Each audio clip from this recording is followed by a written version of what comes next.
100%. The days of the dollar being the world reserve currency are fast coming to a close. And that move actually didn't start even, and it started back in 2002, because that was when the Federal Reserve first had to buy U.S. debt, which is an indication that the world was either saturated in it or they weren't able or wanting is probably a better word, to buy enough of the U.S. debt that we were trying to shove down everybody's throat. The days of the United States dollar are numbered, and it's only a matter of time before another currency takes its place as the world reserve currency. This is a sentiment that was recently shared by Lynette Zang, the chief market analyst at ITM Trading, a position she has held since 2002. One of the newest dollar challengers is the BRICS currency. But things might not be going as smoothly as we previously expected with the proposed gold-backed currency. On Thursday, Anil Sooklal, the South African diplomat in charge of BRICS relations, reported that the alliance will not be discussing the issue of a common BRICS currency during its August summit in South Africa. Instead, the BRICS nations, Brazil, Russia, India, China, and South Africa, will be discussing national currencies as a means of reducing the reliance on the U.S. dollar. According to Reuters, Sooklal said, "There's never been talk of a BRICS currency. It's not on the agenda. What we have said, and continue to deepen, is trading in local currencies and settlement in local currencies." Sooklal was reacting to a recent report from Russian news outlet RT, which claimed that the BRICS nations would announce a gold-backed currency at the August summit. But Sooklal and Leslie Mosdorp, the vice president and chief financial officer of the New Development Bank, have debunked the reports. According to Mosdorp, the economic bloc has no immediate plan to launch a currency to compete with the U.S. dollar. He added that there is a distinction between de-dollarization efforts and the creation of a common BRICS currency. He added that the development of any alternative is a medium to long-term ambition. While discussing with Danielle Cambone, Lynette explains that there are more interesting things to observe outside the BRICS alliance and its de-dollarization agenda. She talks about central bank digital currencies, what is happening in Zimbabwe, and a possible return on the U.S. banking sector crisis. As we bring you clips from the interview, please take a little time to like this video, subscribe to the channel, and turn on the notifications bell for more videos. Thanks for your support and enjoy the video. When I heard that news, immediately went to my mind was they can't do it till they burn off the debt. So unless they are creating with what backing. So I, of course, did some digging because that's what I'm about. And Yes. And this announcement was made from the Russian embassy. I think it was in Kenya, but it was somewhere in Africa. Yes. And then RT picked up on it and ran as if it was a given. Now, when I did my digging into it, what the BRICS nations, what the BRICS Bank is actually saying is that they don't have plans to back any currency, or certainly the BRICS currency, with gold at this point. That all they're talking about is enabling all of its members to use their own local currency to transact with each other. And I think a more interesting story is actually what's happening in Zimbabwe, because that's where the test of a gold-backed CBDC is taking place at the moment. But no, I don't think they can do it. Actually, that's like a misconception of a lot of people. Like, well, they can't back a currency with gold because there's not enough gold. Well, what really matters is the price of the gold in terms of that currency. And the whole point of gold being a stabilizing influence is because of its rarity and its broad-based use. So you don't actually really need a tremendous amount of gold in order to back a currency. It would just be how it was valued in terms of that currency.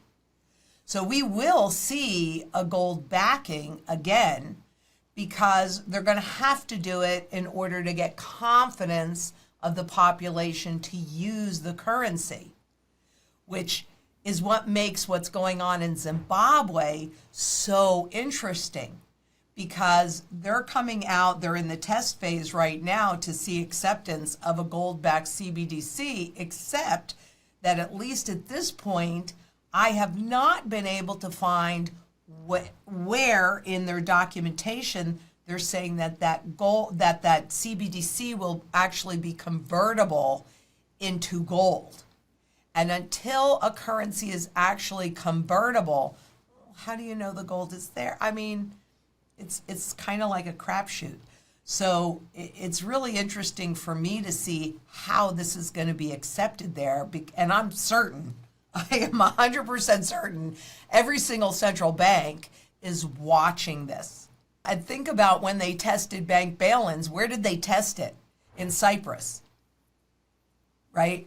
So these tests always take place in areas where people go, oh, well, that's over there, that can't happen here, or et cetera, et cetera. Yeah. So yes, I give a lot of credence to it, particularly when you see this move for, on a global basis, of central banks now repatriating or bringing their gold home. That is more huge than anybody realizes.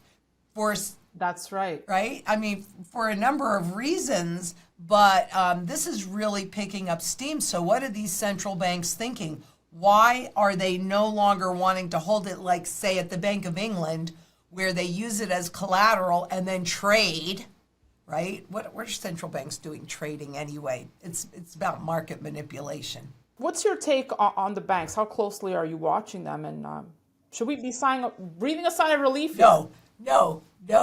Because the issues that plagued the banks that failed are still prevalent throughout the entire global banking system.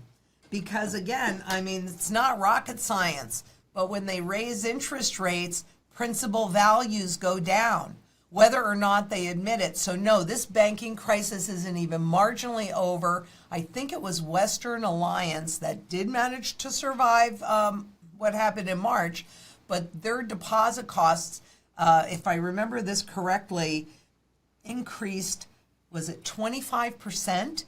Because they're trying to attract deposits back into the system. And that's the other piece that people usually overlook. They'll look for the highest yield, but what they miss is that with the higher the yield is in difference to the rest of the market, the more risk you're actually taking.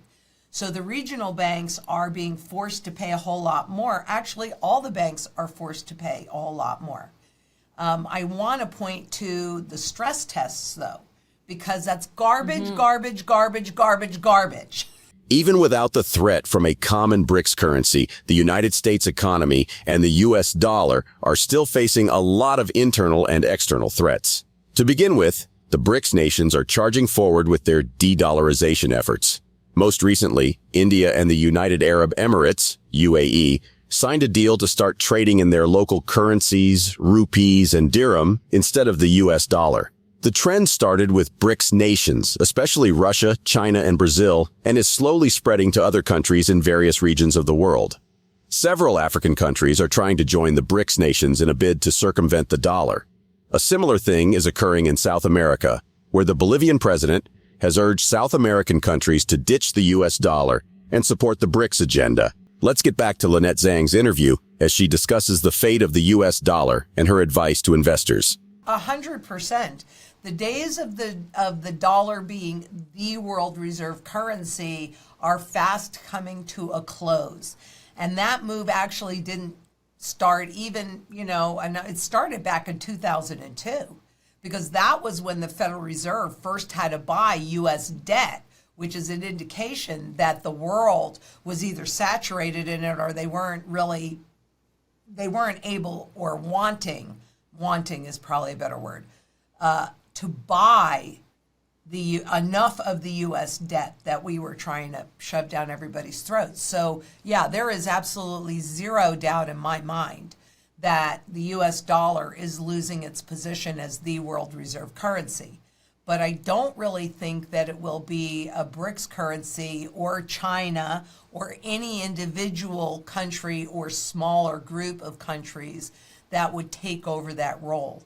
I continue to believe that it will be the SDR, the special drawing rights of the Federal Reserve, of the International Monetary Fund, because there are no limitations. That's a basket of currencies. So for a number of reasons. Number one, it's been around since 1969, and everybody has now quite a bit of it. Between 2009 and then, a couple of years ago, when the IMF went in and gave everybody like a ton of them, of SDRs. Right. So, plus they have the substitution fund, so that it'd be easy to convert any dollar-denominated assets into SDR-denominated assets, therefore establishing the SDR as the largest currency in the world with the most liquid pool of assets, because they're taking everything that's currently dollar-denominated and converting it into SDRs. So between being able to put every currency in the world into the SDR, so you have a global currency, and then translate that easily into a local currency, that's the one that just makes the most sense to me. What do you say to folks who are looking at the price of, precious metals right now? There's not a lot of excitement in the gold space right now, and maybe they're on the sidelines waiting. I'm saying, what are you waiting for? Central banks themselves are not waiting, right? And they have the ability to manipulate that. I'm saying you take advantage of it and get everything in place, because we are inside of a major hurricane. There's no doubt about it. It isn't just the death of the dollar. It's the death of the entire financial, monetary, and social system. And that's huge. And they need as many people as possible to keep their wealth in there, because when we go to those CBDCs, you will have no choice if that is your only form of money. And they have said they can keep their finger on that button 24/7, which means they can also cut you off. I mean, it really is simple. You got to have this, and it's got to be outside of the system. It's real money. Central bankers know it. You need to know it too. People need to know it too. In 2020, they said, how much easier would it be if everybody had an account and we could push a button and just put money in there? So that's what they're setting up for, is to absolutely enable pushing the CBDCs onto the population. And they're going to try and keep it as close to normal as possible so that we can accept it and start to use it. And it's not using the money that, it's just what they'll do. It's not using the money that they're going to push into it, which will, again, here's the thing, Daniela, and nobody talks about this, but we have virtually no purchasing power left in the currency. Officially, you got 3 cents left. And the biggest tool to regulate that are interest rates. And every time the Fed tries to raise interest rates, it creates the next crisis. So why isn't anybody talking about, what happens when we do get to zero? Right. The stock market can go to the moon, but 1 trillion times zero is zero. On the issue of de-dollarization, Sooklal said, BRICS started a process that has been expedited as a result of the conflict, as a result of unilateral sanctions. The days of a dollar-centric world are over. That's a reality. We have a multipolar global trading system today. While speaking to reporters, that diplomat also revealed that more than 40 countries have communicated their interest in joining the BRICS bloc, 22 of which have already formally applied. He believes the bloc could soon include over 50 countries. If all these countries manage to trade in their local fiat currencies, circumventing the US dollar, one could assume the BRICS countries have achieved their aim even without the creation of a common currency. How do you think that would impact the US economy, which is already showing severe signs of an impending collapse? Please share your thoughts in the comments section below. Also, ensure you like this video, subscribe to the channel, and turn on post notifications for more videos like this. Thanks for watching.